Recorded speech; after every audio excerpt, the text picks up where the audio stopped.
So just start recording in case I forget.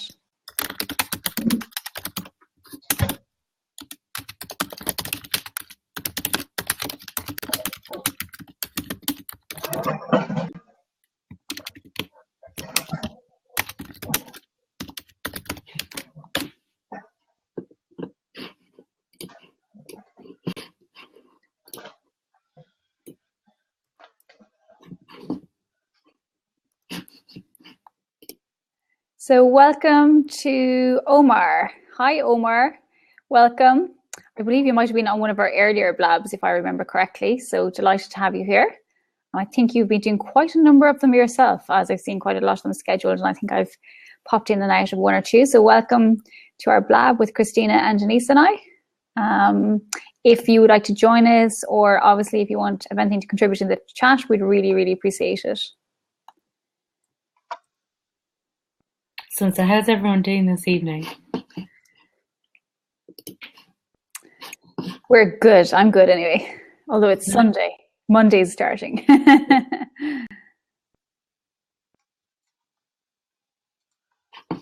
yeah. That's better. Not sure why you want to see me, but there you go.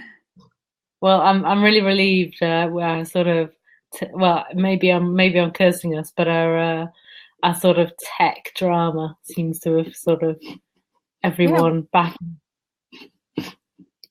Faster internet and Blab is playing nicely today. So yeah. So whereabouts in the world are you based, Omar? Actually saying that, it's showing from the map at the top. Looks somewhere in the States.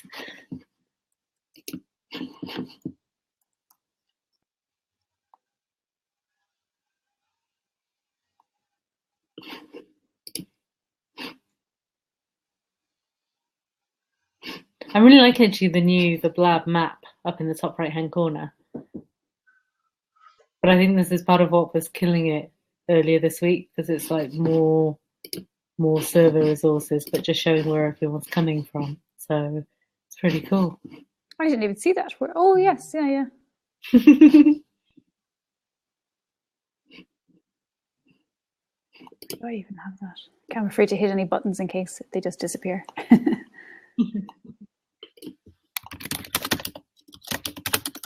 Well, we'll just give it another 30 seconds or so, and then we'll jump in.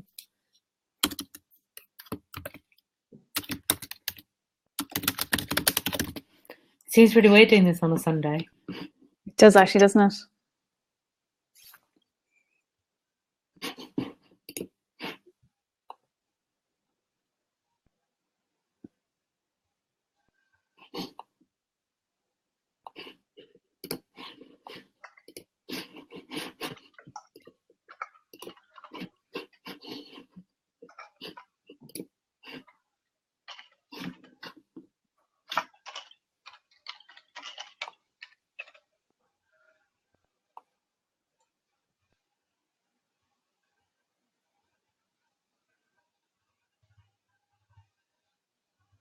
I guess we should just get started, really, should we?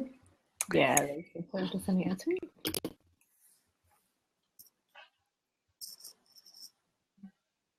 Perfect. Obviously clashing up against some massive TV program this evening. So, I'm so out of the loop. I kind of came back and caught up with family this weekend, and they're like, "Oh, have you seen this? Have you seen this? Have you seen this?" And I'm like, "Nope." So we've got a question about what we're going to cover today. So I'll kick off. I'll explain very briefly what we're going to cover, and then tell you guys a little bit more about who we are. So tonight's topic is what's your next move? Get the business you want. This is a super kind of condensed version of a webinar that we delivered on Friday. I'm going to deliver again on Tuesday. And it's all about making 2016 a better year for your business, and the kind of 3 main areas you need to focus on to make that happen. So before we dive straight into the content, I'm going to introduce the ladies that are with us.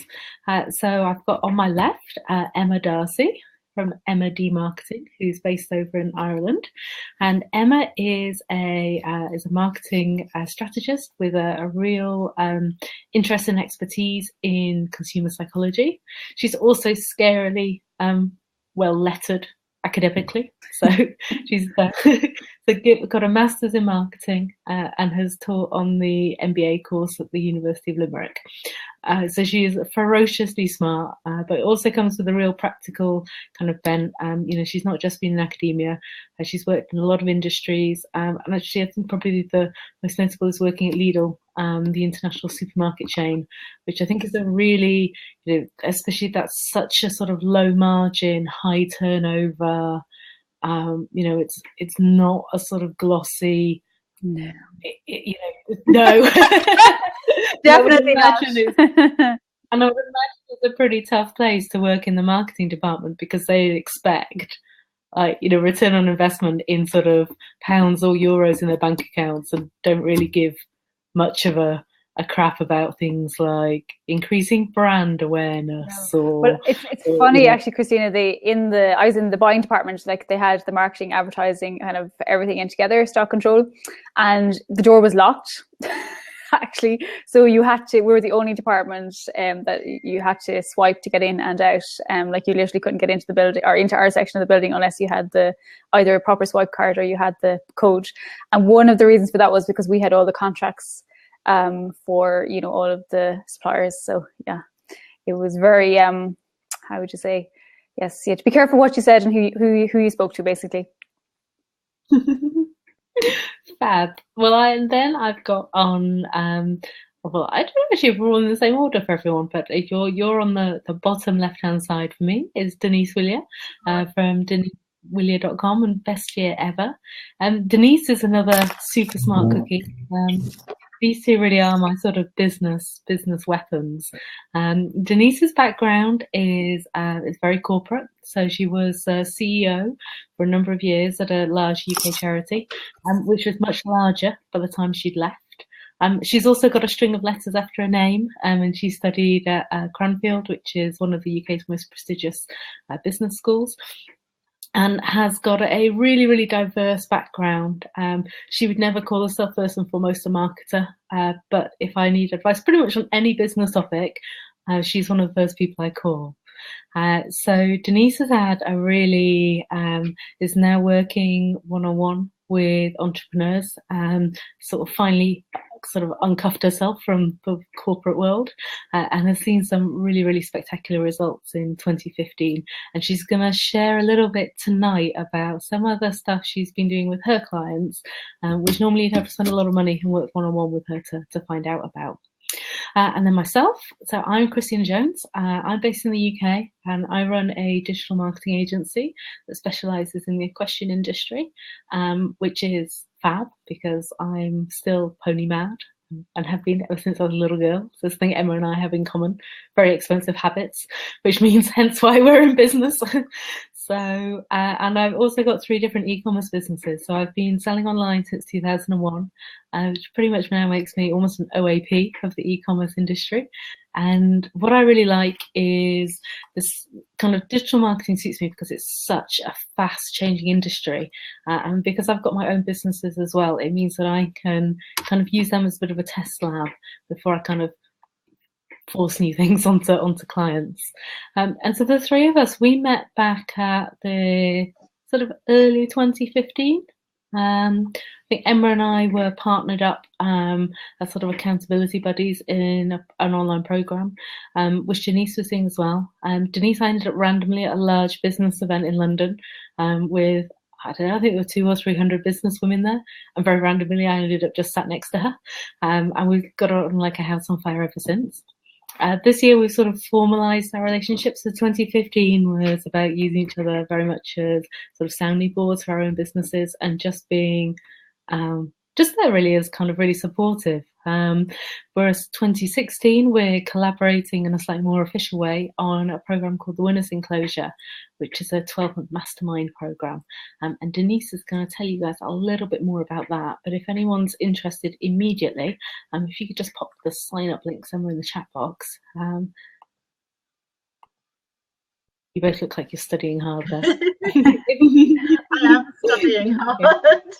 What I'm trying to, I can't share too many links or the whole thing can crash. So if I open too many links, well, I tell you what, I'll pop it up because hand you over to Denise now to talk about the sort of first part of the 3 points that we think you really need to nail to get the business you want in 2016. And what Denise is about to share is her secret sauce that she's used with private clients, and we've really twisted her arm, and it's only sort of over the last 2.5 weeks that she's been openly just kind of sharing and explaining, and I've certainly been taking notes. I was Googling hard actually this morning while I was lying in bed, Admiral Stockdale.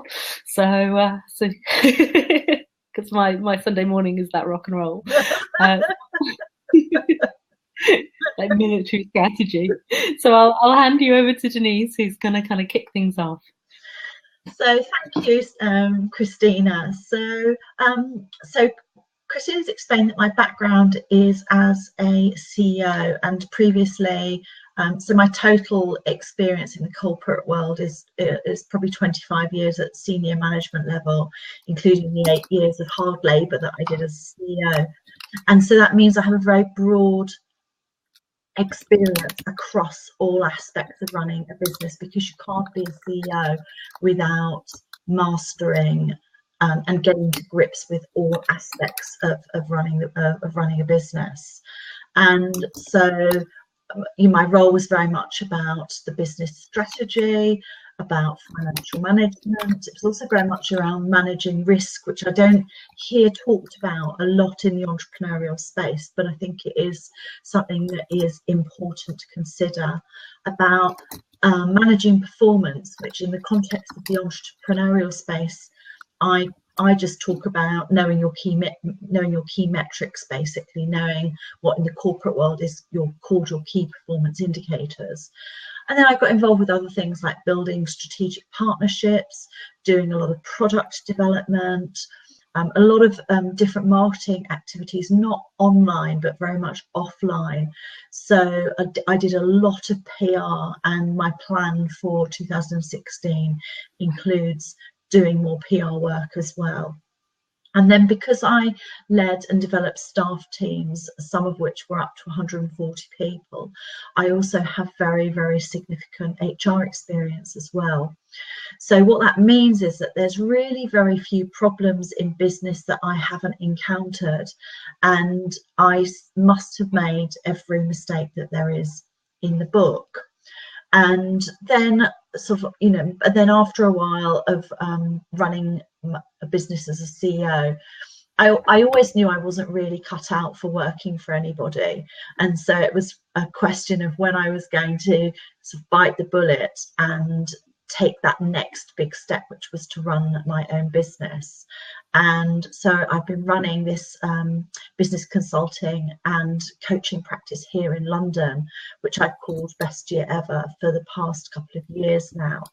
And my work has been very much on a one-to-one basis. Towards the end of last year, I started to take it more online with a private membership site. And this year, in collaboration with Christina and Emma, I want to have a broader reach and be able to work with more people. So that's why we've put together this group mastermind program that's going to be starting a bit later in the month. And so what I just want to talk about today is I'm going to talk about in the context of what's going to be different in 2016, and I'm going to talk a bit about what I call my Best Year Ever business roadmap.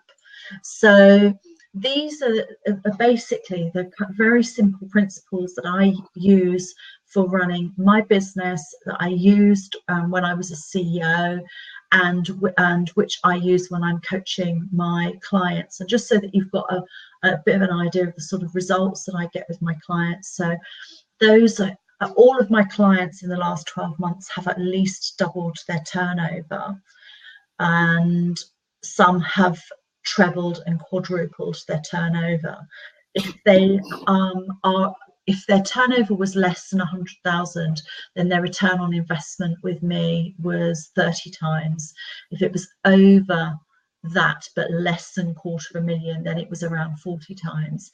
And businesses over the 250,000 mark, their return on investment was 70 times and above. And the reason it goes up so exponentially, past the $250,000 mark is because by that point that we've really got their sales and marketing strategy refined, and we've been able to create a budget so that they can fund the sort of top 3 activities that are going to drive sales in their business. And so that's when they really start to move into that exponential growth.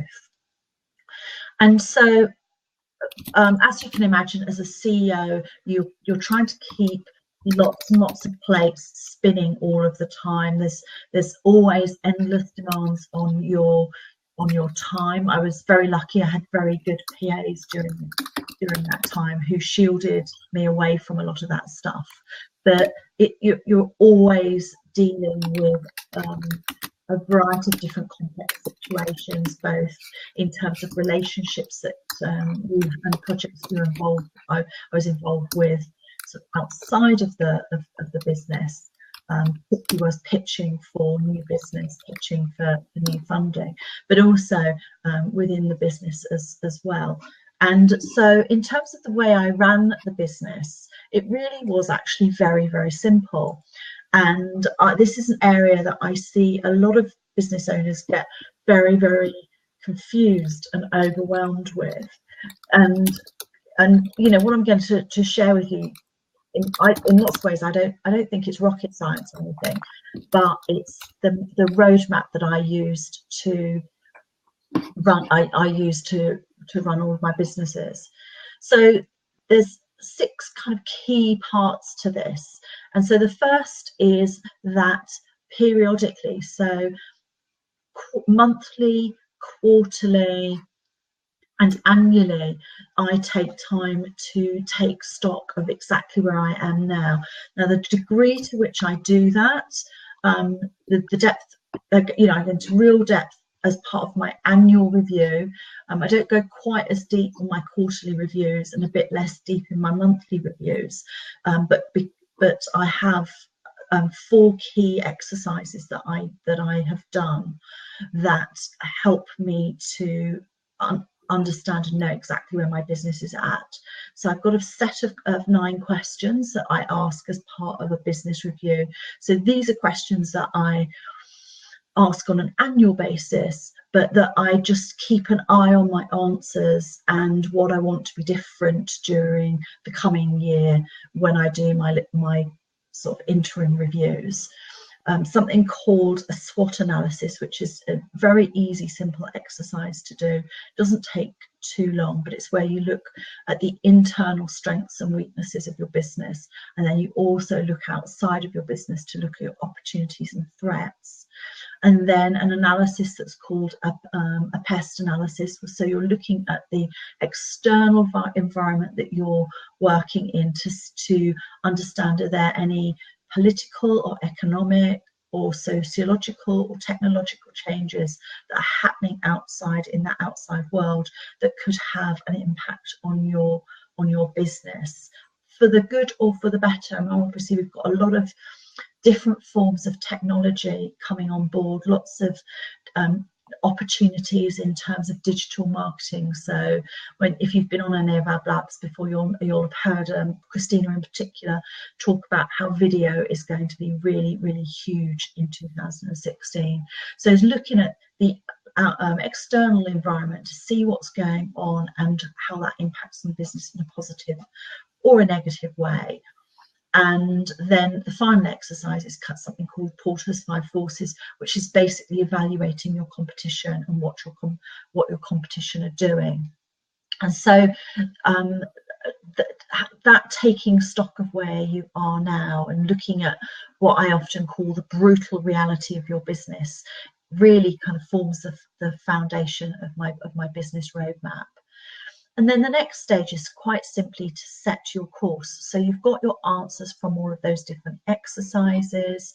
You will also have goals and aspirations that you've set, and it's like pulling all of that together so that you then end up with a very, very clear plan with actionable targets against them for the year. And then it's really a question of knowing your metrics and charting so that you can chart your course, because a business, just like a plane when it's doing on a flight, a plane is off course something like 95% of the time. It's actually not on course. So the pilot is spending a lot of time course correcting. And it's exactly the same in business, is that we have to keep course correcting to make sure that we're on track to hit our various targets and goals. So all businesses will have a set of key metrics. So there will be some financial ones. I'm not going to go into this at all today, other than to say that my financial forecast is the bedrock of my metrics. That's and my sales and marketing plan follows directly from that financial forecast. And then there will be other metrics to do with sales and marketing that you'll need to monitor, and how frequently you do that will depend on the situation of your business. And some indicators you will look at pretty frequently. So, for example, Christina did a webinar last week talking about e-commerce, and she has 3 key metrics that she has a Google Analytics Center, a report on a daily basis, and it just tells her about the 3 key metrics that she's interested in for her e-commerce website on a daily basis. Now, other metrics that she looks at, I look at in my business on a weekly basis and a monthly basis. But it's really knowing your metrics is what will help you stay on course through the year.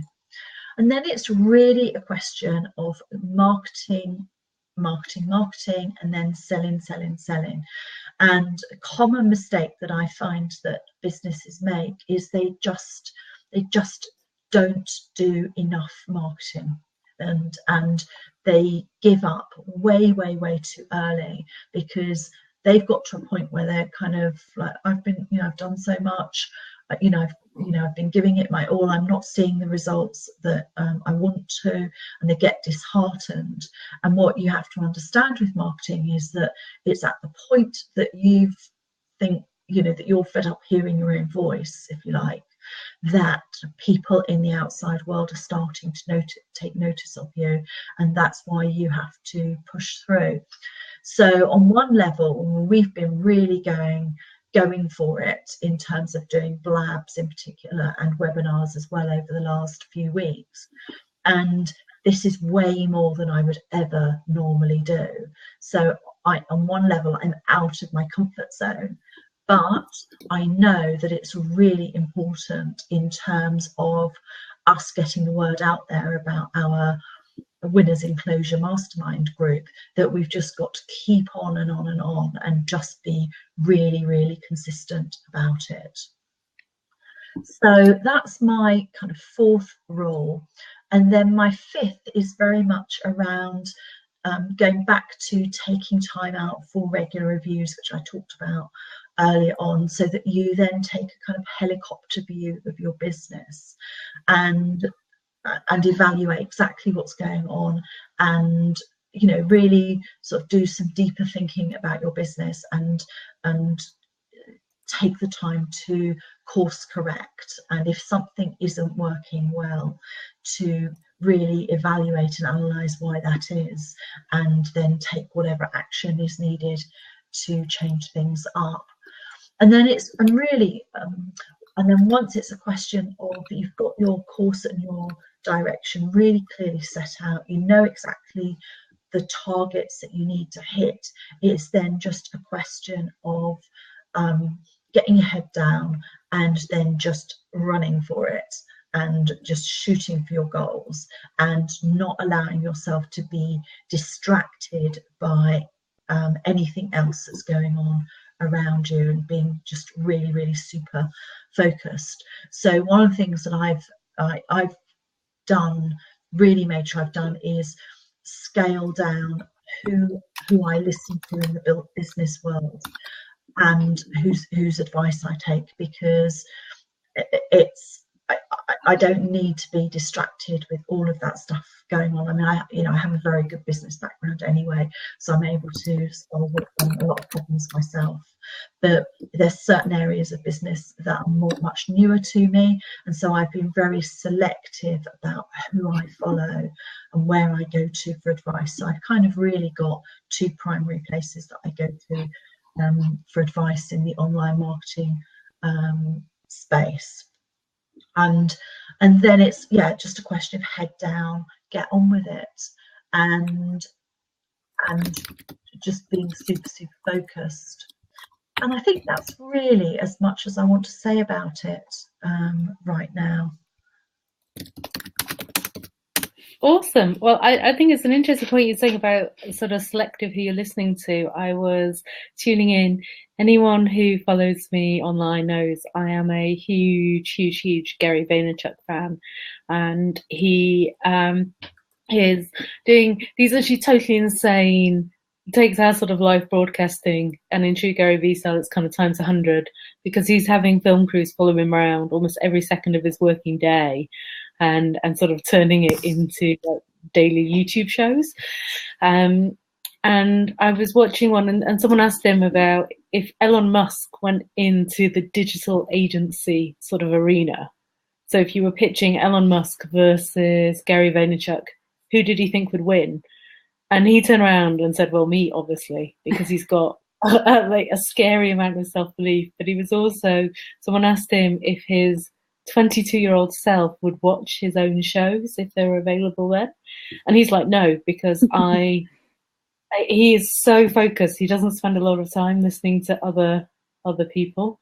And it's a really interesting paradox between, because for me, it's always a job to sort of flip back and forth between education, implementation, and how much time do you spend listening to other people in terms of increasing your own expertise, and also advice versus following your gut. And I'm going slightly sort of off thing here, but I just thought it's an interesting point.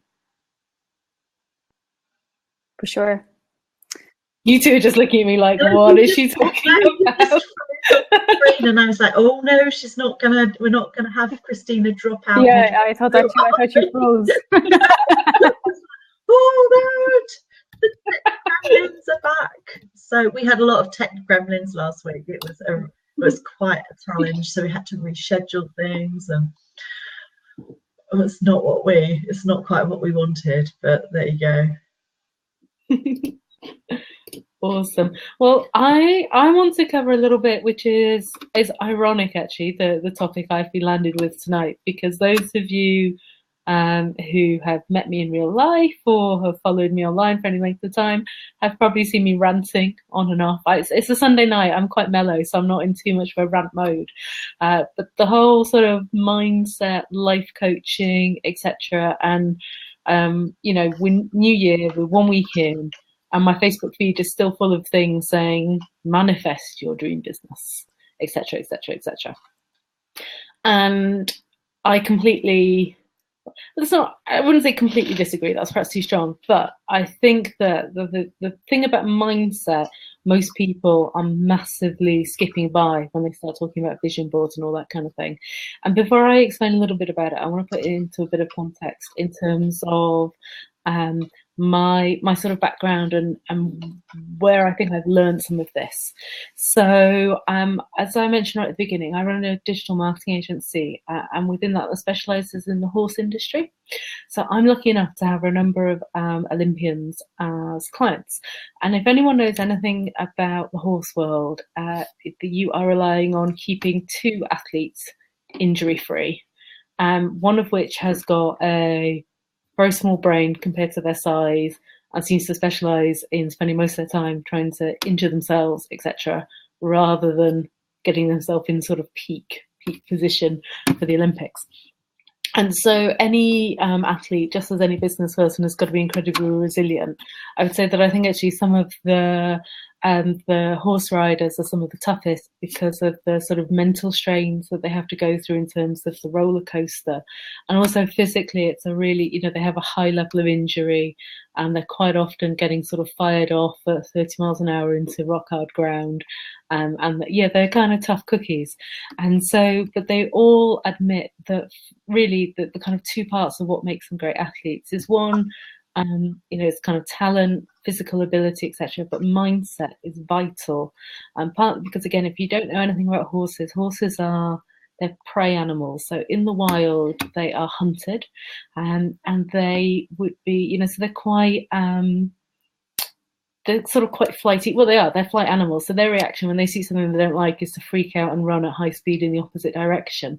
So they can be really, your emotional state can have a massive influence on your horse's performance.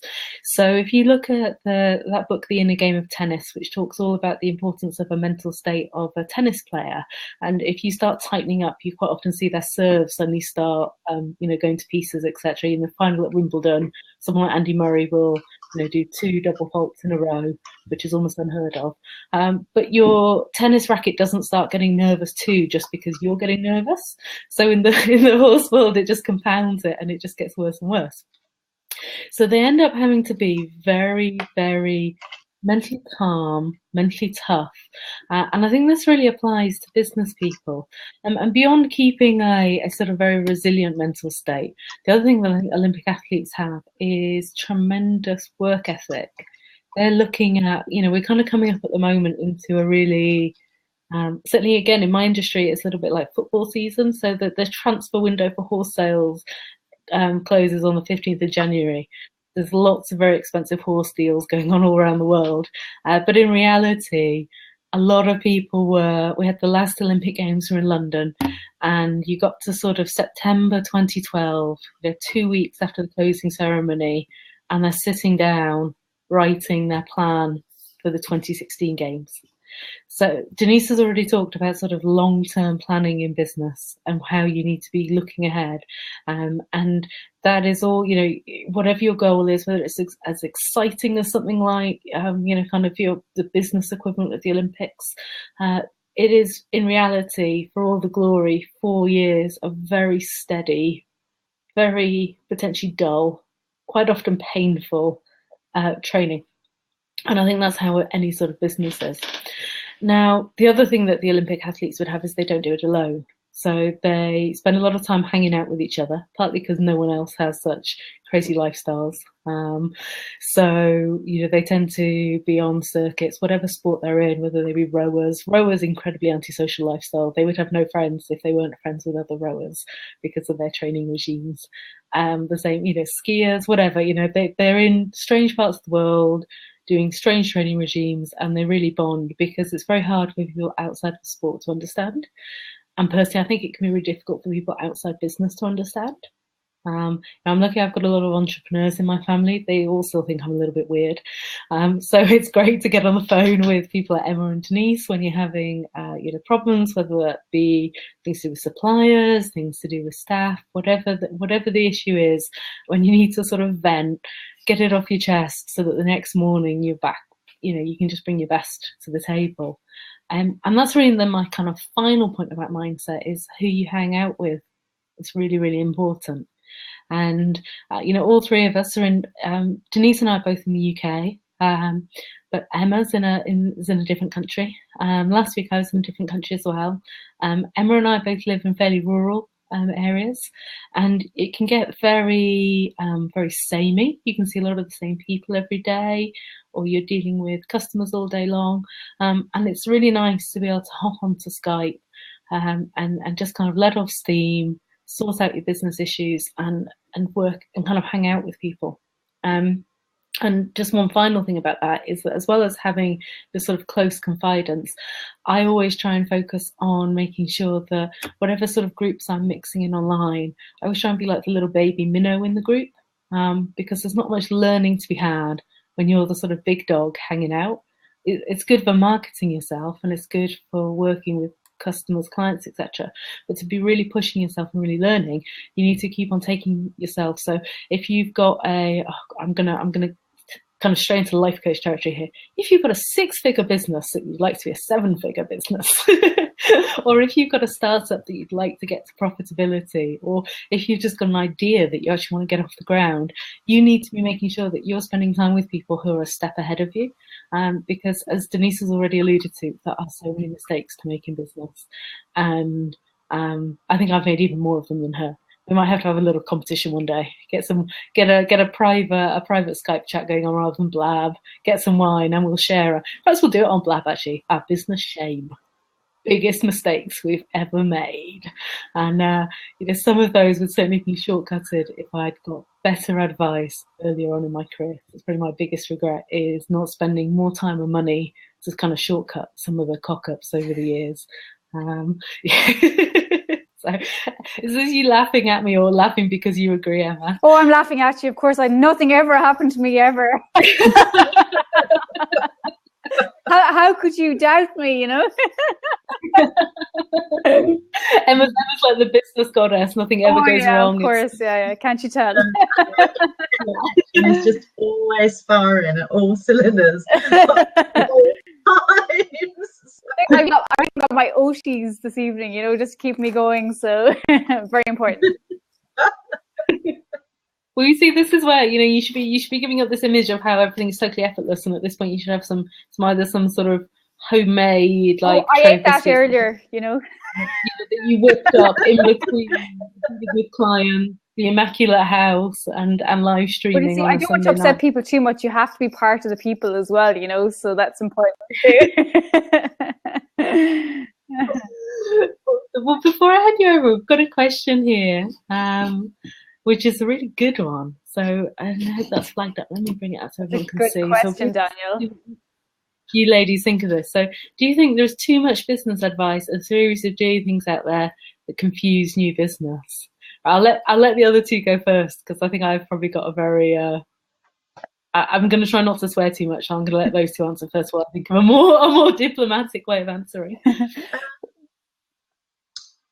I think I'm not sure if you were here earlier on in the blog where I was outlining what I call my business, my best year of a business roadmap, because I think that running a business is actually very simple. So on one level, I would agree with you that there is almost too much business advice out there, and that it really boils down to a few very simple things done very, very well.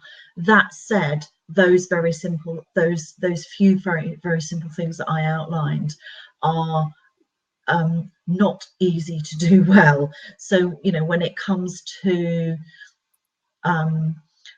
becoming highly skilled at sales, for example, that sales is an art form, and so there is I've gone through my own huge, massive learning curve around that, because it wasn't something that I ever had to do before in my role as a CEO or in any of my senior management roles. So I had to really spend time learning and mastering how to get to grips with it. What I see is a lot of advice about how to run online marketing businesses, and I see a lot of tactics and technical stuff, so about tools and apps and all of that kind of stuff. But I don't see very much high quality business advice going on. So I think there is a lot of advice on areas that are important but not critical to running a business, but very poor advice on the kind of business fundamentals. And one of the areas that I'm really hot on is about really understanding your financials, because I see most businesses just don't spend any time on it. They don't have a budget, they don't have a forecast for the year, and they don't track their results, and then they wonder why they don't get the results that they want. So I see very little time being spent on that. But unless you're making some money, then the purpose of being in business is to make money, and you've got to track your results in order to do that. And then I just saw a comment from Kim there about people starting out, listen to too many people and get confused. And I think that's the case. I mean, I call it like in the real world, that when I was a CEO, I had a business mentor throughout most of that time, but and I read business books, and I did training periodically, but I didn't do anything like the amount of training that I see people in the startup space doing, and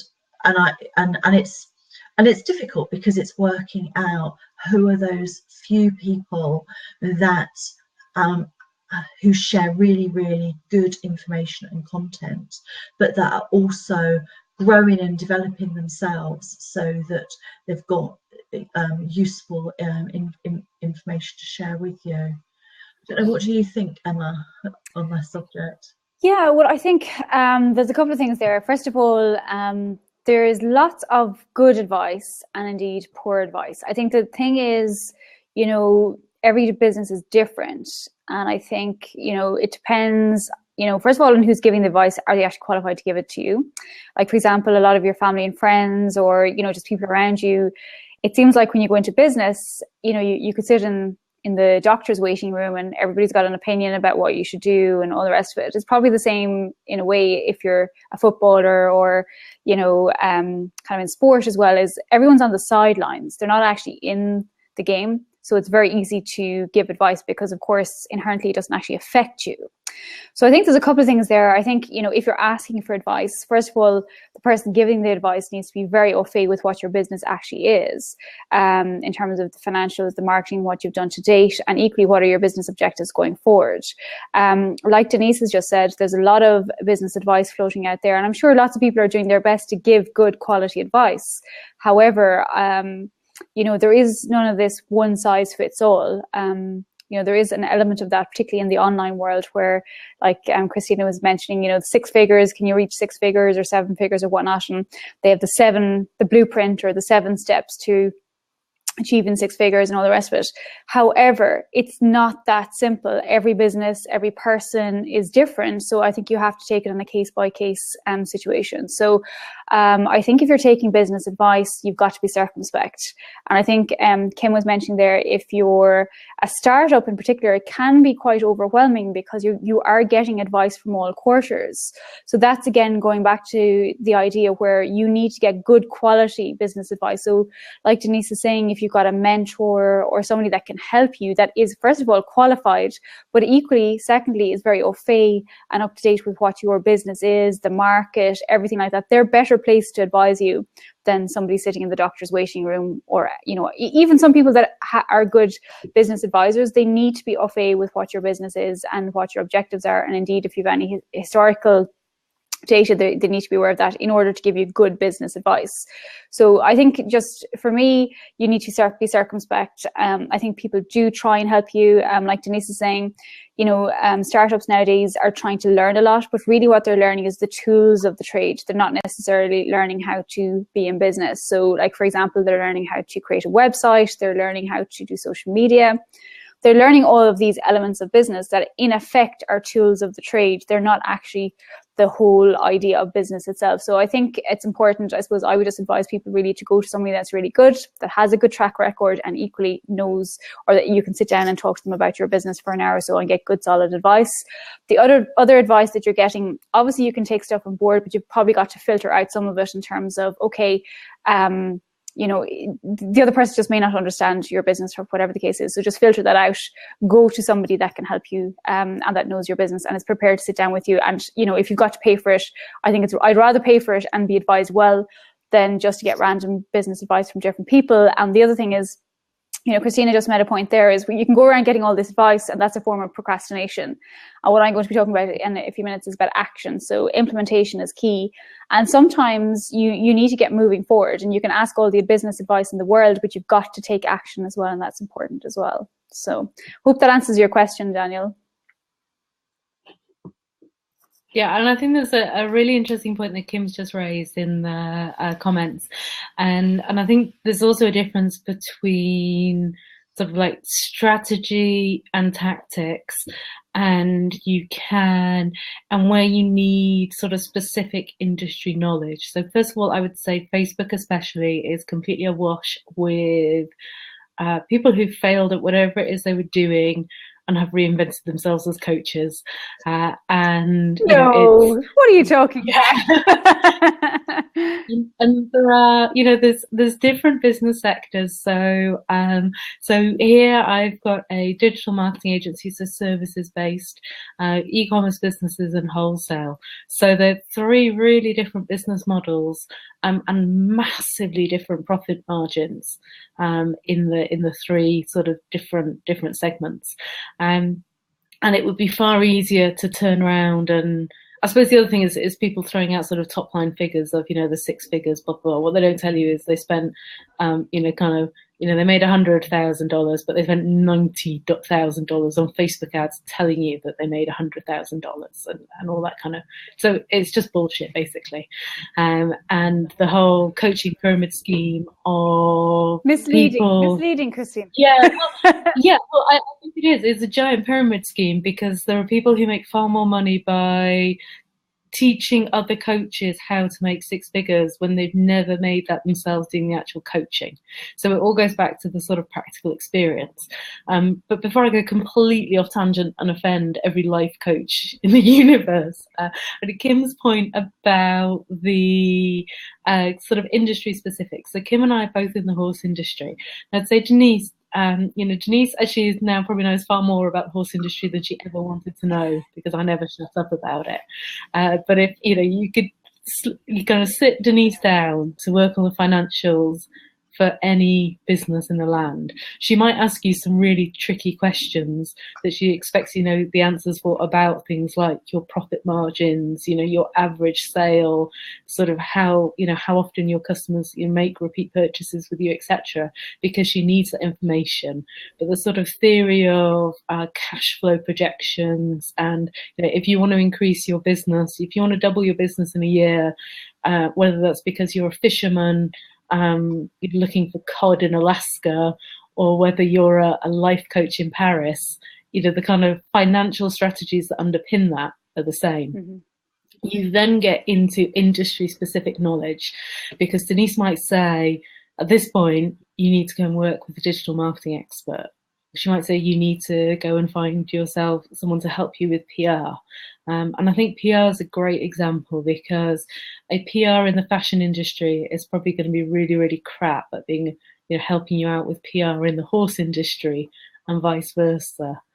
Because the languages are completely different. I've been doing actually a kind of an interesting little sideline at the moment into the automotive industry, and it's really interesting because just like the horse industry, it's got its own particular language. If you turn around and you're working with a client in the part of the auto industry that I'm working at the moment, and you don't know what a DPF is, or you don't know what a set of swirl flaps are, they'll just think you're incompetent. Even if you are the most the most competent digital marketer out there, you're expected to know the industry, the media landscape, the lingo, the jargon, etc. And for that, it is worth getting specific help. And that's all about. I've got to rant about tonight. I'm ranted out. So good stuff. Good stuff. Oh, we've been spared the rant about the sparkly gold thing then. So I'm just going to go and like here the Lynch insights: those who can do, those who can't coach. Well, I think in the majority of cases, yes, and I'd be suspicious of people who are coaches who either don't have an incredibly strong business background or don't have active businesses themselves. And if I see one more Facebook ad, sorry, I said I was over with ranting, I'm not. If I see one more freaking Facebook ad that says, this time 12 months ago, I was completely skint and sleeping on my mum's couch, and now I've cracked the code, well, just screw you. It's as far as I'm concerned. Oh, you just let the cat out of the bag there, Christina. No free glitter here today. You're getting grumpy Sunday. Good stuff. Okay, well, have we any more questions in the chat? I think Tim is making some good points there. Our tech embrace as well. He's making some good points. That sometimes I think it's about taking an holistic approach. It's sometimes they're leaving stuff out, right? They're either focusing on the tech element and completely leaving the business stuff out, or vice versa, where they're focusing on the business elements and they're totally leaving the tech side out. So I think the thing is to marry those two together, because you've got to have both typically if you want to move forward, particularly in today's marketplace. I think that would be fair to say. Okay, do we want to move on a little bit, ladies, because we have some more points to cover. Again, if there's any questions in the chat, it's / Q and spacebar, and you can ask a question. We're happy to answer any questions, or if you want to jump in and join us. But today is all about what's your next move, get the business you want. So if any of you have pearls of wisdom, we're happy to have you share them as well. But Denise, I think you are going to share with them. We have a little program that we're launching this week, and maybe Denise might just fill us in a little bit, just a quick intro into it, and then I'm going to give some more tips on what you should do for your business for the new year. Okay, so if just one of you could pop up the link to the prospectus in the chat box, that would be really, really great.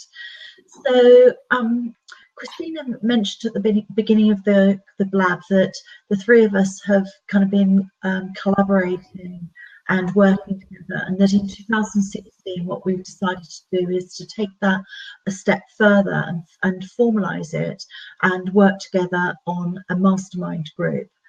So we're in this, I suppose, the launch process at the moment, and so we have been inviting applications from people who want to who have some experience of running their own business, that they are ready for some more kind of advanced business building strategies and skills than you typically might get in the online space, and really want to make 2016 a breakthrough year and see significant results, significant growth in their business. And so what we've done is we've put together a prospectus, and the prospectus lays out everything about this program in detail and very, very clearly. And so it's very intentionally a prospectus as opposed to a sales page or something like that, which is quite typically what's used. And like I say, so if you click, if you're interested and you click on the link that girls put up, then that will take you straight through to be sent a copy of the prospectus. And so I just one of the things I want to make really, really clear is that this is not an online training program. There will be some teaching during the program, because when any of us are working with our clients, there will always be some education and some teaching that goes on. And certainly I find that very much the same kind of questions and issues and concerns come up with my clients. So we've woven that into the 12 months. But our priority is on action taking and on implementation. And I'm calling this basically 3-for-1 coaching. So just a reminder, so for those of you who've joined the blab a bit further on, my background is as a CEO. So I spent 8 years as a CEO, and in total 25 years in leadership and management roles in business. And I also have training from Cranfield School of Management, which is the UK's leading business school.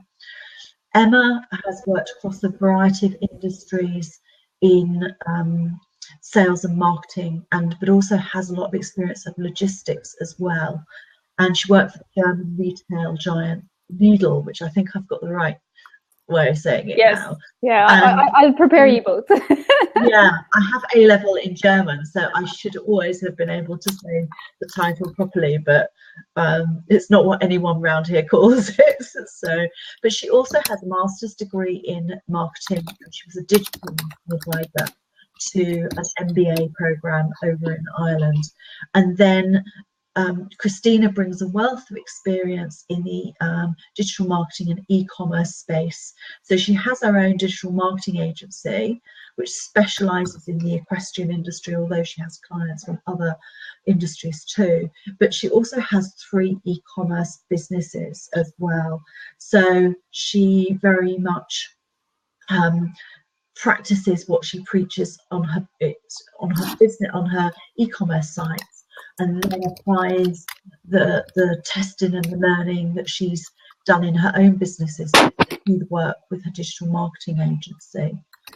So I'm just going to highlight some key benefits of the mastermind group. So the first is we're very much focused on getting business growth and around working with the group of people. So we've got some really awesome people on board already, and we're just doing some more calls with people throughout the course of this coming week. Deadline for applications is the 15th of January. So we're very, very much focused on business growth and a business taking it from where it is now to hitting its goals. So I'm expecting that the businesses that we work with double their revenue or more. Obviously, it depends on the circumstances that they're in. There's also the opportunity to work with the three of us, and I think between us we've more or less got all aspects of business covered one way or another. So that's quite a unique offering, because mastermind groups typically are run by one person, and they may well bring in some people throughout the course of the program to deliver some expert content, but I don't know of anything that works in quite this way. And then a real powerful part of being part of a mastermind group is the accountability that comes with it, because in those monthly meetings, it's the reporting back on your goals and the activities and actions that you said that you would do that really help to create the momentum that will make a great new year. And so when I was in a mastermind group in 2014, I turned up every single month having done exactly what I said I would do, and sometimes more as well. And it was that consistency and that plugging away and doing the tasks, all the activities that I had identified that I would do during the month, that meant I was able to hit my targets about 4 or 5 months ahead of schedule. And I think it's that nobody wants to be the person in the group who hasn't done what they said that they would do. And so I think that can be a very powerful force for keeping us accountable and on track. And then, of course, you've got opportunities being part of a group to extend your network. And back to that point that Christina made earlier on about who you associate with is so important. And I think Kim picked that up in the chat as well. So I'm not going to really say any more about it than that, because the prospectus really sets everything out very, very clearly in terms of what's in it, gives a month-by-month breakdown of what we're going to be covering, and also has a detailed section about exactly how it's going to roll in the course. So the key thing I think to understand is that the deadline for applications is the 15th of January, that it is an application process, and that there is also the opportunity to do calls with us and have a discussion around this, because obviously it's a significant investment in your business. So I'm just going to leave it there, and people can come back to us with questions as and when they want. Before we hand over to Emma to sort of wrap up the kind of last bit of sort of scheduled content, I've got a great question here from Tim. So I wonder if we could tackle that now. Tim, I don't know actually if you want to come on live, because it'd be really useful to know a little bit more about the business. If you don't want to, it's no problem. I will just ask you lots of questions in the chat box. But if you are ready to hop on screen, then sort of raise your hand. Okay, he's just going to grab a headset. Great stuff. It's a great question, for sure.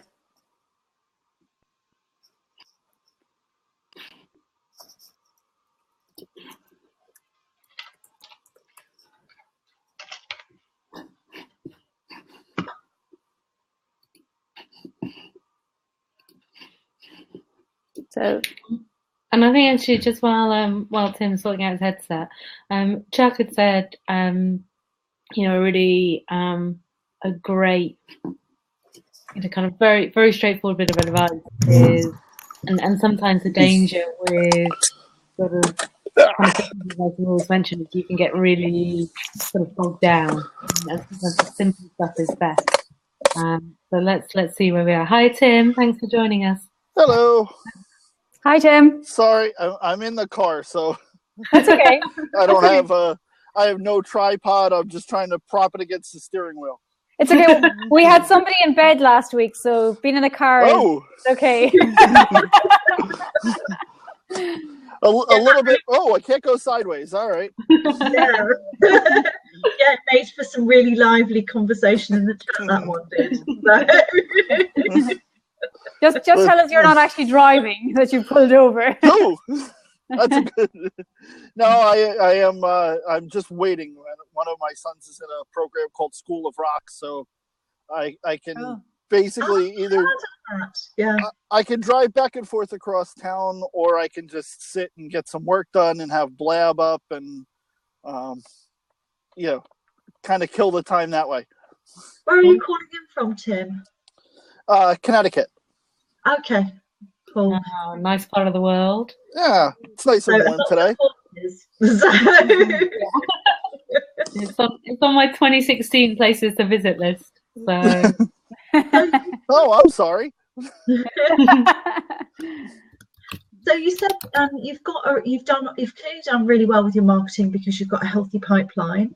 I don't quite know what it is that you do in your business, Tim, but it's then about how you take them from being a lead in your pipeline to somebody who gives you some cold, hard cash.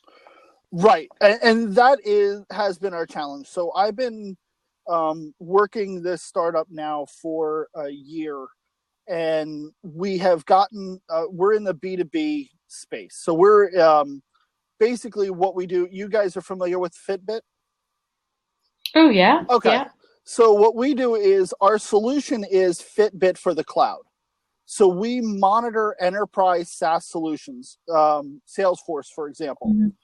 Mm-hmm. And we look at the cloud, and then we can quantify everything that changes the cloud to user behavior. So what is a good behavior? What's a good business process? What's a bad business process? Things like that is what we visualize for our clients. Okay. Do you mind me just maybe extending that, because I'm not quite sure exactly how you mean. So, sure. So a company becomes a Salesforce customer. They have, say, 1,000 employees that are using the Salesforce CRM. So they may be using Pardot or Marketo or HubSpot on their marketing side. They may be using DocuSign on their business process side. They may be using SAP for finance. So they have 1,000 Salesforce licenses. Mm-hmm. And right now, we're thankfully the only tool that focuses business intelligence on user behavior. Mm-hmm. Not what's in the system, but what are the users doing in the system. And so you have 1,000 licenses, and at that level, you're spending about $1 million a year on Salesforce. Okay. When our tool goes in and measures, we have some extreme cases on both sides, but we're finding the people who are logging in, they may be doing one or two things to stay off of a manager's report, but they're not actually contributing to the system.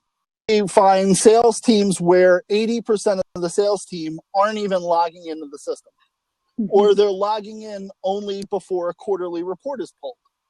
Okay. So if a customer has Marketo or Pardot, and they've crafted these beautiful lead nurturing campaigns, but the information doesn't get in, then all of the effort that you put through for Pardot is wasted, because it can't nurture a lead that it doesn't know yet. So for our tool, what we're doing is license management and process improvement. And so your client, so the people that are coming through your pipeline, can you just talk us through your sales process then? So they, how do they find you? And then is it what I'm getting at here is, are there one-to-one conversations that take place as part of the onboarding process, or is it some sort of automated sales process? No, it's very personal. And what I've just completed is I went through all last year. Every customer that we got when we have 3 stakeholders. We have 3 people. There's the IT admin, whether that's a CIO or whatever level you feel like calling them. There's sales leadership and business leadership. And when we have all 3 of those, we get a trial. And thankfully, we're happy to say that once somebody tries us, so far we've only had 1 company not continue on as a customer past trial. And if all goes well next week, that customer is about to come back in. So the thing is, so what I've learned is, when we have those 3, we get a trial. When we get a trial, we get a customer. Some companies, it takes us 9 months to get those 3 people aligned. Sometimes it happens in the same meeting, and it doesn't seem to have any effect on the business side. So we were able to one of our customers is AOL. We got AOL in one hour meeting because all 3 people were there. All 3 people were in the room. They all looked around and they said, "Hey, let's give this thing a shot." They gave us a shot, and now they've been with us for 10 months. So, we walk out of those meetings and we're like, okay, we need more of those. Well, of course we need more of those, but we're trying to get this. All 3 are relevant, and we've never closed a sale without all 3. Right. Well, I kind of think you've answered your original question, which is great. Which is, how do you work out who the prospects are who turn into buyers? And you've just nailed it, because it's when all 3 of them are in the room. So the good news is you've got that question answered. The bad news is I don't like the answer. The bad news is that the slightly harder question then is the one that sort of follows on from that, which is, how do you get all 3 in the room at the same time? Right. And so we had a lot of signals for this when I first came on. We had signals that this was the case. So a lot of it was, don't try to close the sale on the first meeting, because it's not going to happen. So don't be pushy. What we're trying to do is empower the first meeting. If we don't have all 3, then the positioning changes to empowering them with information, and turning them into our advocate to get the next 2. And who would you say is the easiest? Is it normally the tech side of it, so the CTOs who are your? I don't know yet. I don't know yet, because I've got evidence for both sides of that argument. Okay. And I suppose the next question, and Chuck as well. So there's some good stuff in the comments for you to have a flick through once you're off live. And the first, which is sometimes the really simple stuff, is the best, is literally ask for all 3 to be in there. And that is right. There's no harm in asking. And we ask at every meeting. We ask. We're a startup, so we go wherever they are. So there's no like, we can't get to your city or we can't get to there. I mean, we live in the cloud, so we try to do that. And for some for some that happens, and that's great. And for others, it's like herding cats. Yeah. You know, they're this person's never in the office ever until we're in one of their regional offices, and then they're of course back at corporate. That's just. Would it help to speed the process up if you were to do conference calls with people? And I mean, that obviously presupposes that they're going to be comfortable with using that as a medium. But that seems to be, it would be much easier to get somebody on a call, and the chances of you getting 2 or more on a call would be higher than trying to convene and meet a kind of. Absolutely. So what we do is we kind of play the our initial contacts, our initial meetings, our initial first points is really just feeling out their culture and how they want to work, and then we adapt to it. So for those that are prefer or like, or we can get like a WebEx, we go for it. We go down that path. And so, like I said, we're a startup, so we're kind of running all over the place because some people want to meet in person, some people want to meet online, some people want to have conference calls, some people they're all over the place, which then makes it hard to go back to my old ways of a nice marketing plan with nice drip campaigns, and I have my personas and my profiles, and we walk them through. We don't have that yet. And so, and what I don't want to lose is I don't want to lose the information that we're getting in these interactions, because I'm hoping in order for us to scale this, we have to systematize these things.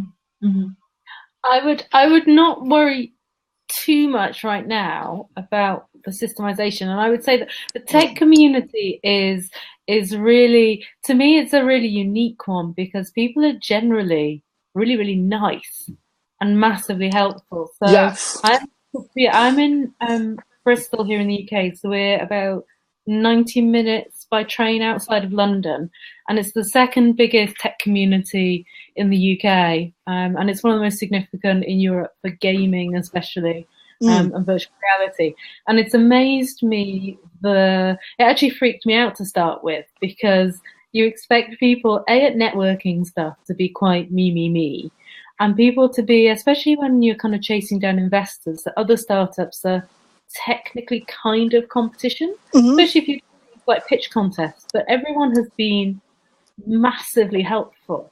And I would say building that sort of community for things like conferences. So I was over at Web Summit in Dublin in November, and I went over there and was staying in an Airbnb with a couple of Americans. Love Airbnb. That I'd met via Facebook, and they were there launching a music app. And so that'd be my first one. Go to a tech conference with an opera singer and a guitar player, because if you want to, it kind of works. But we ended up just sort of like mad, sort of like kind of team tagging across the city of Dublin, because one of us might bump into someone who was completely irrelevant for what I needed. But I was like, okay, you guys have got to hook up. And sort of vice versa. And then some investors who've been really helpful for me, I ended up again randomly bumping in and sitting next to them with 30,000 people, and I was like, God, I've just come across this like sports startup that are exhibiting. They would be so great for your investment fund. Here's the guy's business card. Go find him. Now I don't know those kind of investors. The sports app developers beyond having a 60-second conversation on their booth. But I think Chuck said, your kind of mindset is if you've got AOL as a client, you're not like a baby startup. No, we're absolutely, we're not a baby startup, but we are, a startup in that, we have our seed round done. We're in the middle of going for our A round. We don't have a finance department. We don't have an HR department. We don't, heck. We have two. You don't need them to right? be good. No, exactly. But so we are a startup in that. we're very pared down. We are a small company. We're new to the market. We're just grabbing market share. We're just introducing our solution. We're firing on all cylinders, if you will, to try and grow this business. And we don't have the luxury of established, repeatable business processes. So we're hunting and farming every day, all day, all weekend. Do you mind me asking, where are you hunting right now? I mean, what kind of, strategies do you have in place for that? Or, how are you even identifying, who you need to talk to within these companies? I know you were saying you're trying to establish the culture of the companies, but just curious how you're doing that. Because like Christina's saying, if you're going to something like the Web Summit, I mean, that's ideal. Right. So when I first joined when I first got introduced to the team, I'm not one of the founders. I'm number 3. But when I first joined on, our patents and our algorithm and our software were all for SaaS. We can do Salesforce, we can do Google Apps. We came out of the Microsoft Ignite program, so we can do Office 365. And we were talking about, growing the business everywhere. And sure, our software works, but where are their paying customers? Where's the biggest pain? And it took me a while to get everybody in alignment, but Salesforce is the biggest one. It has people pay the most for it, and the waste is very easy to quantify. So when you're paying $14 million for something, and I can come in with my solution and we can save you $1 million in 6 months, that's an easy win. It turns into an easy case study. That turns into, so sure, we can do Google Apps, but why are you going to pay me $50 for me to save you $50? That's a little bit of a harder one. So thankfully, with the astronomical commitment of Salesforce for events, they put on free events all over the world. So we'll be at CeBIT, we'll be at New York World Tour. We were just at Dreamforce with 170,000 prospective customers. We're at the Boston World Tour, New York, London, Paris, and these are all free events. So it's Airbnb and airfare for us to get there. That's.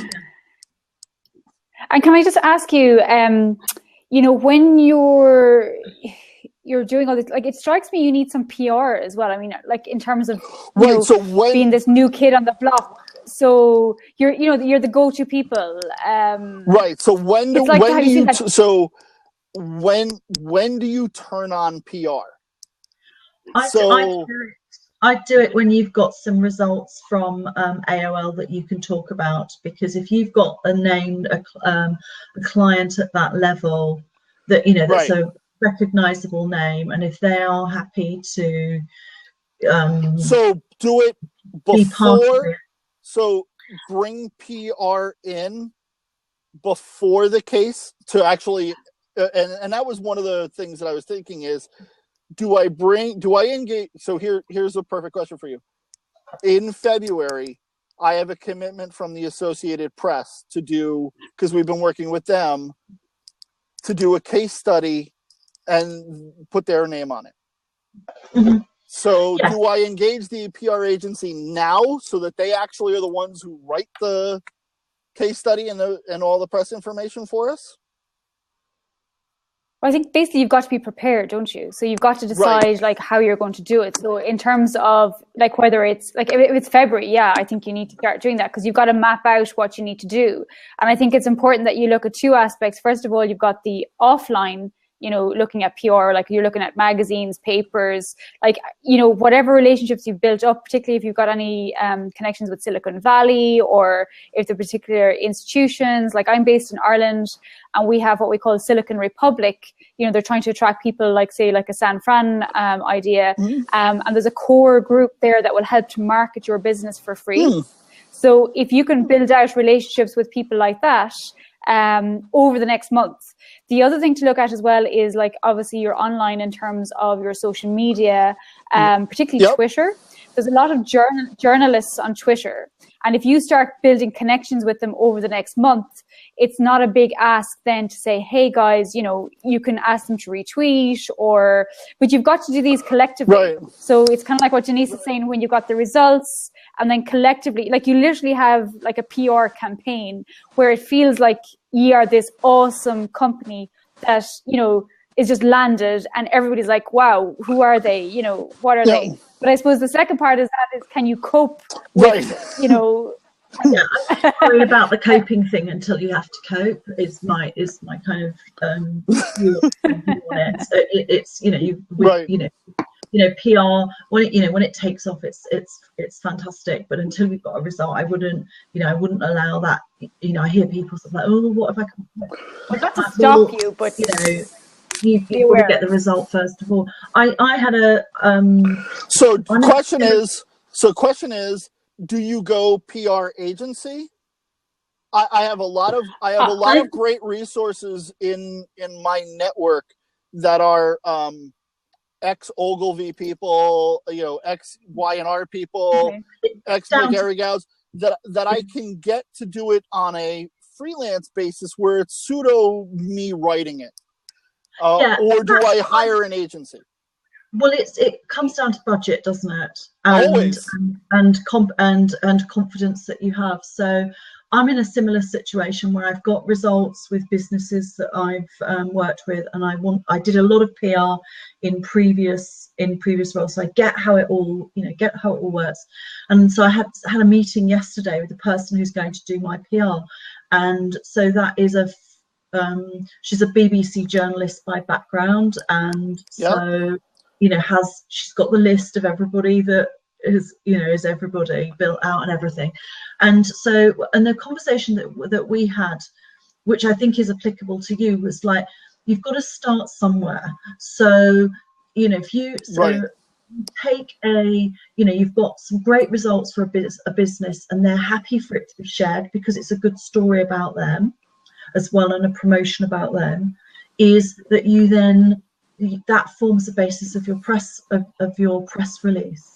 And that your press release can go to, so I've got 2 different businesses I'm going to be talking to this week about doing it, and then sending the press release to their industry publications.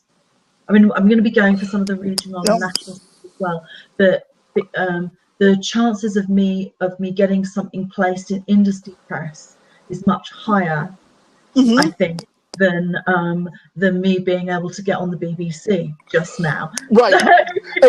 and I wouldn't want to, and for me, I think, being in the industry press is more valuable to me than being on BBC. I'll chip in here with a slightly different take on this, because you are almost having to play 2 games with your business right now. And there's the getting customers in, and then there's the getting investors.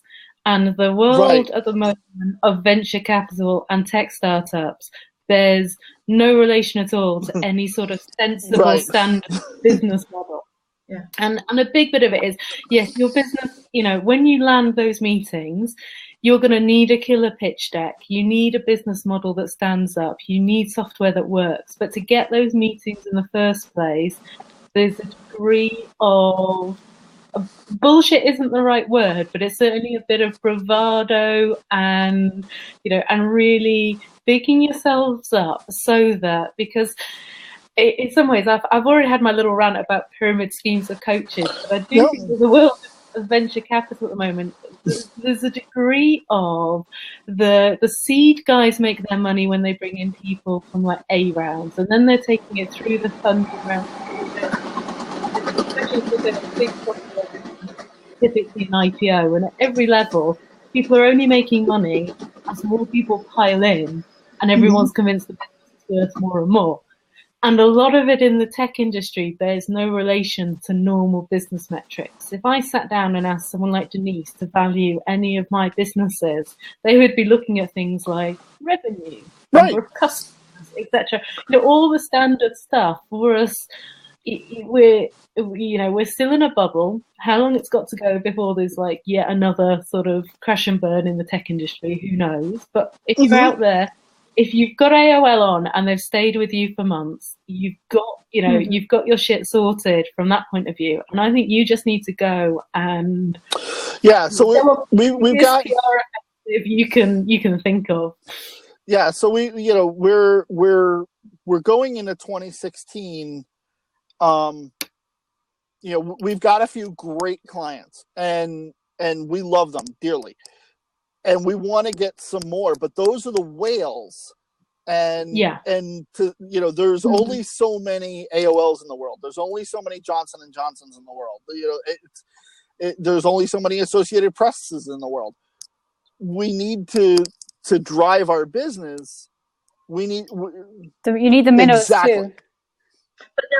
Well, is it not the case though? When you've got the large guys and you do your PR, then the minnows get to hear of you, so you attract them automatically, because the thing is, if AOL or whomever is with you, then there's that whole no trust and like you. I mean, as a smaller person, I would feel more like you're the person to go to, because if AOL is with you, well then you must be okay. There is that. Well, at least for us in enterprise IT, that's been a double-edged sword, because it's also been we're not that big.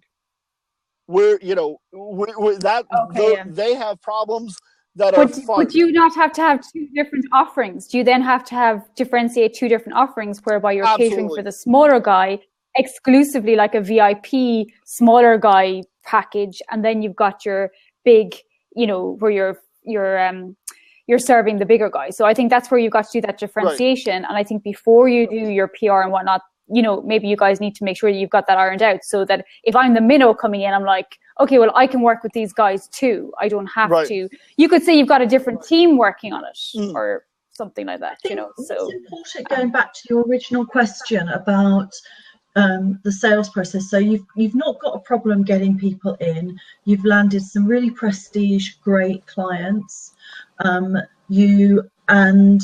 But what you have is quite a lengthy, a very long cycle, a long sales cycle, and so it's how, the question is, how can you shorten that? And so one of the really obvious things is that there has to be somebody whose job it is to chase that up and keep it going, and that is their primary role. So if it was left to me, that's the sort of thing in my business. It's not my genius to be chasing up. I need somebody whose job it is. That's your job, is to chase it up and be consistent and just try and shorten those times. And I think also, you're still understanding.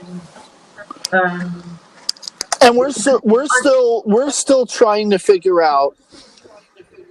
And I don't think there's no answer. Every customer, everybody who's in our contact list is different, and so we're trying to apply that continual. We're there, and we're trying to move them along, but without being pressure, without being obnoxious, without being annoying, without being spam. Yeah, it's moving them along in a way that shows that you're professional and efficient. Exactly. And kind of on it. But I think also, what I was thinking about, because you've got sort of like three key people that you want to get in the room, and I have my have my CEO hat on about, because it's kind of like, who is back to Christine, I think it was Christine's question about who is the kind of the one that's most likely to make the decision. And like, for me, with a CEO hat on, first thing is, I'm incredibly difficult to get hold of as a CEO. So it's like, and my team are under instructions to make sure nobody gets near me. So you've got a problem. But if I find out that my sales team have got software that they are not using proper to its potential, and that we're losing revenue, you've got me straight away. I wouldn't be wanting to have lengthy meetings about it, because I'd be like, okay, I've got a problem, and I need that fixed really, really fast. So I suppose what I'm getting at is there, it's kind of who is really the decision maker, and is there a short, because if a CEO says they want something done, it happens. End of. Surprisingly, we haven't found that all that often. Really? Really, because at least in our case, a lot of times they don't want to know. They know that people aren't doing it, and they don't really want it called out what's not working.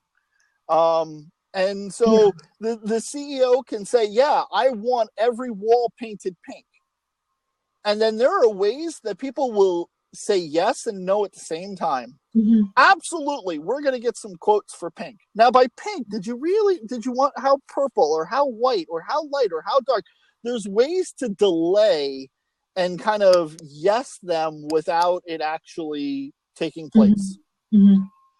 And we've seen that in a few clients, and we've seen that in a few organizations where we've gone in to do the trial, and we were very hesitant to present.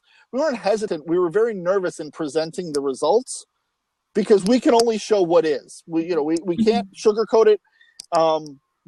It is whatever it is. And coming out of that was how is that going to be received? And what do they do about it? And that's also been some of our harder clients to get through, is that hesitation of, I don't want the CEO to really know what's going on in the org. And so I'm wondering whether there's in terms of the different types of clients that you have, because I can see that in quite a monolithic organization like that, why that would be the case. Whereas if the CEO is closer to what's going on in the organization, that they either want to preempt problems before it happens, or they have quickly identified that they're very receptive to that type of solution because they're not worried about getting that egg on their face that you're talking about. So and so that's about, and that's an entirely different type of client to your AOLs and those kind of big whales, as it were. I think someone used the term large dolphins, or even small dolphins. Yep. But then, Denise, I think, they won't have the budgets, so it's all swings and roundabouts, isn't it? Well, and I think I'm absolutely, I'll check in next month. We're gonna take your advice on the industry analysts and the press that I do know, is to start reaching out to them now, letting them know what we're working on, what's coming, as the case is developed and the press releases are put together, and get their input on what they're looking for and how to craft it, and not so much as I want to go hire Young and Rubicam. And we've got your chance to do. It's like a radio here. We've got some questions in the comments, and if you go back through, there's been some awesome links to websites for you. But we've heard a couple of people say, "What's your website?" So go for the shameless plug. So the shameless plug is, our website is applango.com. APPLANGO.com. Awesome. I'm going to pop that in the comments box. And, perfect. Thank you. More than Emma's beat me to it. Well, thank you so much for joining us tonight. This is what I love about Blab, how we you never quite know who's gonna pop up. So is this recurring? Does this happen on a schedule? Because I just happen to be, I had it up and. Every Monday at 9 p.m. GMT, so that's 4 p.m. EST. Is our Mondays. Mondays. Yeah. We're in a launch mode for our mastermind groups. We've been doing a lot of other activity to kind of get sort of like build our profile and get known. And so we decided we do a blab tonight as well as a special one, and also because it's good to test different days as well and see what happens on different days. I mean, we've got a couple of days where we know it's like it's not a good day to do it because the big cheese are on blab and lights, so no one's going to come listen to us. Awesome. But yeah, we've really enjoyed you. You've had some great questions, and actually, I'd love to know if you can follow up with us actually and let us know how you get on, Tim, because I'd actually be really intrigued to know how you're getting on. And I think there's some really nuggets there that you have that I think are applicable to many businesses in terms of these are the questions we all have, and I think particularly when you're in the B2B space. Like I'm based in Ireland, and predominantly I work with B2B, and I've been at those meetings that you're describing, and I've also had the difficulty of how do you get talking to those people. And actually I have to say LinkedIn, I found LinkedIn extremely helpful. And I know a couple of sales guys, actually, just an FYI for you, where if you need to talk to the CEO like Denise, who didn't want to talk to you or whatever the case is. But I know of one guy, he literally sent an in-mail, like a LinkedIn in-mail to a CEO of a company. He was traveling from Ireland to the States, and he said, look, we're at a conference, X, Y, and Z. Can I meet you in the foyer of whatever hotel it was for 5 minutes at 3:15? And the CEO was so impressed at how he got past all of his gatekeepers that they met and they did business. So awesome. Okay. That might be just one to keep on the back burner, So, but definitely look back at the chat here, because there was Chuck and a couple of people have. Awesome. Thank you, Chuck. Really good insights there. And I think Chuck has a lot of very good experience. And Australia, wow. And a couple of them there. If you look back to the chat, but thanks a million, Tim. We really, really appreciate it. Thank you. I'm going to shut off the camera and stay, and I'll subscribe now. Great. Best of luck. Thanks. See you. Thanks, Tim. I hope it was helpful. Great stuff. Wow, that's some great questions. Right, so it's your slot now, Emma. Yes, indeed. So I suppose tonight, obviously, we've been talking about different elements of business. For those of you that have come in later into the blab, the three of us are sharing kind of different different aspects of business that we would say are really important for 2016. So it's how do you get your business to move forward and to get the business that you want. And Christina's already shared about mindset, and Denise has been talking about financials and about setting yourself up properly for the year. And I suppose I'm going to talk really about action. And I suppose action is key as well in terms of, you can know everything as we've been talking about, you can understand what your marketing strategy is, but you've got to put it into action.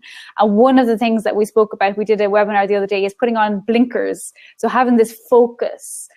Blinkers or blinders, I believe they're called as well in the United States. So it's kind of a reference to horse racing. If anybody in the chat or on the call is into horse racing, where when people are horse racing, their thoroughbreds, basically they put on blinkers on the horses. And the idea is that instead of the horse getting distracted in the race, this means that they can only see forward. So they can't see, their peripheral vision is completely blocked. And it means they literally can see the finishing line. And there's nothing to kind of make them waver, to make them stop, to make them start, or to make maybe go the longer route. So having blinkers on, we'll say in terms of moving forward, to be focused in your business really is something that I'd really advocate.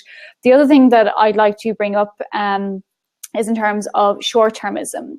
Oftentimes in business, there is a huge emphasis on short-termism. In other words, looking at immediate results at the behest of longer term or more medium good results. So in other words, where somebody puts on a sale, for example, and they are, putting on a sale, and effectively that sale is bringing in revenue in the short term, but it may affect your overall sales in that your customers have the idea that your product or your service is of lesser value, and they may not want to pay the higher, more premium price when you put the prices back up. So that's just an example where, you need to be looking at short term, but also the medium term and the long term. And in fact, the Japanese, as an example in business, would be well known. There's many case studies that would show that people in the Eastern in the East would be better at kind of more long-term and more medium planning, and instead of just looking at that Western focus. A lot of it seems to come from corporate world, whereby, particularly for PLCs, whereby they're shareholders, and the short-term view comes from giving the revenue back to the shareholders and, you know, keeping the shareholder price up and whatnot. And that can have an impact. And that's translated down, unfortunately, it's trickled down into kind of smaller, more medium-sized businesses where people have this short-term view. So I suppose really what I'm trying to say is, when you're looking at your business and marketing objectives for 2016, to yes, look at what you've got right now in terms of your objectives, but equally to look at the medium term and the long term as well. Also, you know, because I'm a marketing strategist, I would also like to bring up a term that you may or may not have heard of. It's called market orientation, or effectively customer-led marketing. And really, this is the whole idea around, you know, that everything that you do is around your customers. And that's really important, you know, who they are, what benefits, you know, what can you do for them, what's the value you give them, being very au fait with how your customers think, what their needs are. That's really, really important. So customer-led marketing is a term you may, again, have come across before, you may not, or market orientation. And really what it is a couple of things. I'll just go through them. Is, you know, do you collect information about your customers' needs and wants regularly? So that's really, you know, if you have a till system, if you're meeting people, do you survey your customers? What do you do to gain information about your customers on a regular basis, even if it's just chatting with them? But that just really that you're always aware of the fact that you need to understand your customers' needs and wants. And that's really important, because oftentimes what happens is you may have a product or service, but you may need to adapt it somewhat for, you know, a better customer experience. So it's very important that you do get that feedback, because you know, your customers will love you for it and they'll keep coming back, and you can have upsells and whatnot from that. So really key to this is customer-led marketing, whereas you're collecting information about your customers' needs and wants on a regular basis. What I would suggest, perhaps even at the very least, even like on a quarterly basis, to have a look at it and to review it. You don't need to make a massive deal about it. Oftentimes when you're doing this on a regular basis, you know, it's kind of like your financials. You're on top of it. You know what people are looking for. You know what's going on in the marketplace. So that's very important. The other thing as well is to look at, are your customers satisfied, or how satisfied are your customers with your product or service? Oftentimes in business, you know, Tim was just on with us there. As business owners, we can get very caught up in the business side, you know, running the business, and we can get very caught up in what's important to us or what we feel is important to the customers. But it's very important to go back and actually find out, you know, what's important to them. And equally, if they've bought from us, are they satisfied with what they've got? So kind of a follow-up, you know, not a quiz, but you know, you're getting follow-up information from your customers in that you're establishing. Yes, your customers are satisfied. How satisfied are they? You know, is there anything that you could have done to make the experience better? So that's just something to look at as well. Again, you know, the same idea. Are you regularly assessing if your customers are satisfied or not? I suppose really, if you're wondering why is this important, well, it's very important because, you know, in business, referrals are super important. So if people are speaking really positively around your business. So if a customer is really satisfied, if they had a really good experience with you, they will come back for more. Equally, if they're out for dinner, or if they're talking to, be it work colleagues, or they're talking to their family and friends, they will speak very positively about your business, about your products, about your services, and they will come back for more. So it's really important that you understand whether they are satisfied or not. And in particular, if they're not, what is it that you could do more that would make them very satisfied? So action is the key to improving matters as well. So if there are little things, sometimes it can be something really little, and it could be something that you could do, but just to be aware of that fact, and that's really important as well. Now, you put efforts into building stronger relationships. So this is really the whole idea about building out your relationships with your customers. Like Tim was just on with us, and obviously they're building out relationships with their customers. And that's really, really important as well, that there's a constant iteration of, you know, contact with your customers, communication, so, that's just something really important to remember when you're in business, is to be always building relationships with your customers, and indeed with customer groupings as well. So it's very important that they feel that you understand them, that they feel like you're listening to them, that you understand their needs and wants. So that's just something very important to do as well. And I suppose the biggest thing there is when you do understand your customers is you can adapt your offerings accordingly. And I've worked with many customers and clients, and, you know, there's often an upsell where you didn't realize there was an upsell, or where you can produce a different offering that you just didn't realize. And just by talking to your customers, you have this dawning realization, oh, they actually put an emphasis on this. They actually really value X, Y, and Z. And as a business owner, because you're used to doing whatever is in your business, you mightn't put a value on it, but your customers may do so. So I think it's very important.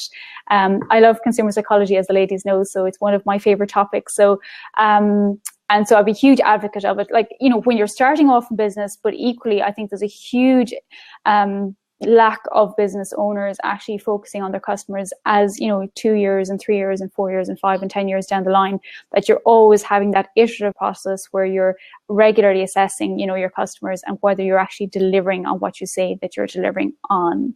So again, I've been speaking quite fast as normal, so sorry about that. But yeah, I hope, you know, I'm not sure about the questions. Is there any questions there, Christina? There's just loads and loads of great chat going on tonight. Okay. So if anyone's got any specific questions, if you type / and then a capital Q, it'll flag them up. But we've been keeping a close eye. There just seems to be a sort of a massive online discussion all around Tim's biz, which is fab. And Tim, actually, I'm trying to find you on LinkedIn because there's someone I want to hook you up with who is a horsey contact of mine who works in a consultancy that specializes in recommending enterprise level CRM and Salesforce. And, you know, that's another way. And someone who's already who is a non-competing business that has got a lot of similar customers. So if they're recommending CRMs, and if you're bringing in a consultant at that sort of level, presumably, you know, you're not kind of a two-man band who's thinking about using Salesforce versus Insightly versus Pipedrive or something. But I'm struggling to find you on LinkedIn. So if you can pop your LinkedIn profile in the box, or I'll stalk you on Twitter and get it that way. So. Great. I see there Chuck is saying, just in terms of finding out about customers, that talking in person or on the phone. Actually, I mean, I've done a lot of marketing research myself, and I've been that lovely person asking questions at 6 p.m. in the evening, and I've been hung up upon and all that sort of thing. But it does actually, you know, that's just kind of cold calling and whatnot. But, you know, when you're actually calling customers or you're engaging with them, it is really valuable information that you can get. And I think people appreciate as well where you're looking for their contribution as to whether, you know, that you provided a good service or not. So, and I see he's saying that they have a customer satisfaction department, which is interesting, not a customer service. That's a good distinction actually as well. So yeah, so I don't know, Christina, do you have anything else you'd like to add from your part, just for people that weren't on the call earlier, or Denise as well? I would just, I suppose a super quick recap. We were looking at the 3 things you need to take your business to the next level in 2016, and they were having the correct strategy, which is very much Denise's cup of tea. I was talking about mindset in a non-woo-woo glittery way, all about looking at it more as top athletes and top business professionals do. It's about being incredibly persistent, daily sort of activities, and hanging out with good people. We sort of went slightly off track of that into talking about how you get good business advice. I ranted hard about crappy coaches. The others then got a little bit back on track, reined me in. And Emma was talking about what you really need to take action. I will mention actually, this is like a sort of like Cliff's Notes version of a webinar that we were meant to be running last week, and then we were having like tech hell, partly because I was in Spain on a crappy internet connection. So we ran one on Friday, but because a lot of people had registered and it wasn't working out that well on time zones, etc. So we're doing a kind of a second edition of it on Tuesday, and I am just now, my New Year's resolution is meant to be to have fewer tabs open on my computer, but I'm failing miserably because it's taking me so long to find this link. So I'm just going to pop it in there. So we're kind of continuing this in a slightly more structured, slightly less ranty way on Tuesday night.